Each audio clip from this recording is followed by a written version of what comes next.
Fabrice Debacker est avec nous ce matin pour notre chronique J'ai appris que. Bonjour Fabrice. Bonjour. Direction Viel-Salm avec la confrérie de la Myrtille ce matin. Oui, c'est ça, la confrérie de la Myrtille de Salm, donc qui est Je viens de le dire, hein. la Myrtille. Qu'est-ce que j'ai dit? Le nom complet, c'est la Myrtille de Salm. De ça, oh ben d'accord, oui. Ah non, mais... Oui. parce qu'après, je peux dire d'où ça vient le nom. Oui, voilà.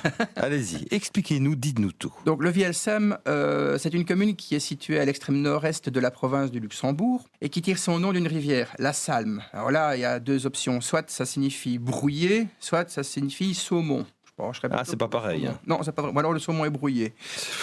Et de Viel qui signifie vieux, parce qu'il y avait un vieux village de Salm qui après a été reconstruit plus loin, qui était le nouveau village de Salm. Et l'endroit où on fait la myrtille, c'était le vieux village de Salm, donc le Viel Salm. D'accord. D'ailleurs, les armoiries de la province représentent deux vieux saumons rouges placés dos à dos. Mhm. On pensait que c'était des macaronis, mais en rouge, ça n'existe pas.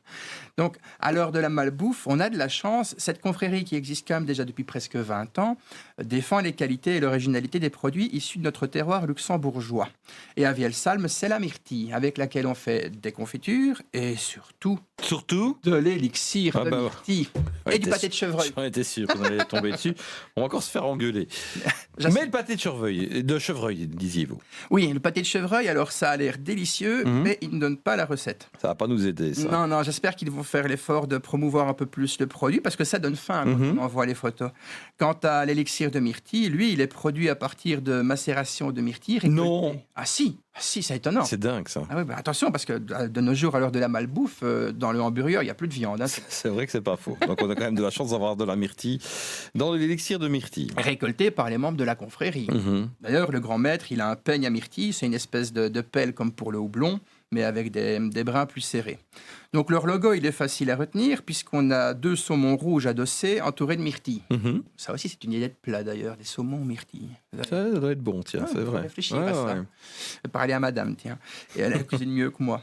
Donc, ils ont une tenue qui est très facile à reconnaître. Ils ont une longue cape de velours couleur myrtille, bordée d'un galon de myrtille feuillée et fermée par une agrafe décorée de deux myrtilles. Non, saumon rouge. Merci. À cela s'ajoute un collier qui soutient la médaille décorée des armes de la confrérie et d'un mortier. C'est un chapeau bas et rond noir. Donc, comme vous vous en doutez, je vous propose d'aller voir la page Facebook de la confrérie de la Myrtille de Salm pour en savoir plus. Donc, SALM à Viel-Salm. Merci beaucoup Fabrice, à la semaine prochaine. À la semaine prochaine.